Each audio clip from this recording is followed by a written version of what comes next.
Hey guys, Ken here from the Retro Toy Escapades channel in Malaysia.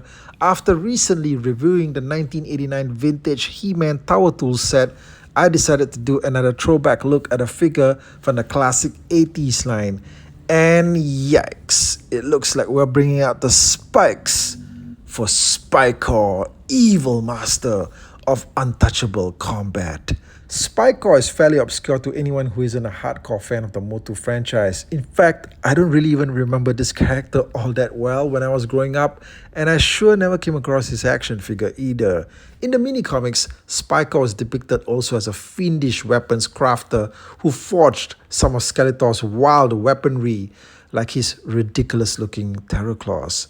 Spikor stands out due to his impressive new tooling that was done with his head, which has a rubbery surface filled with soft spikes all around. Now, to my understanding, all of the vintage Spikor action figures out there in the market, if not the majority of it, were only produced in Malaysia.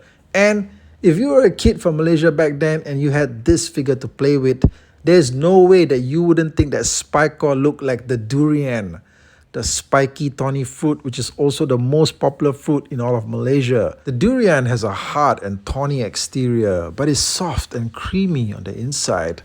Could Spikor also be a big softie on the inside? I don't think so though.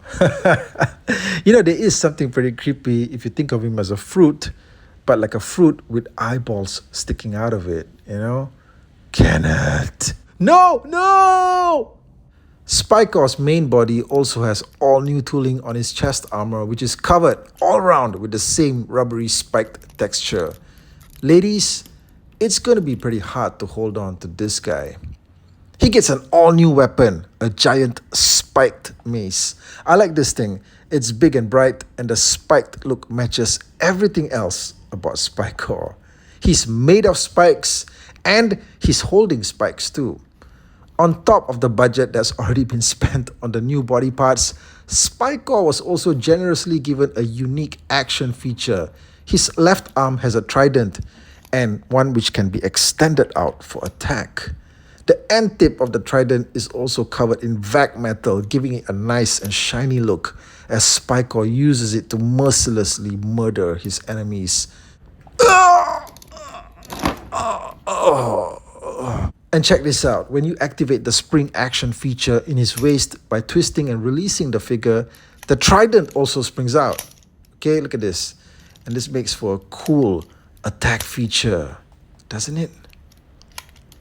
With an all-new body sculpt, extensive tooling, a new weapon, and an action feature, Spikor is definitely a highlight from the vintage Masters of the Universe range of figures. Share your thoughts in the comment section below, and I'll catch you guys again real soon with more content. Take care out there. Die!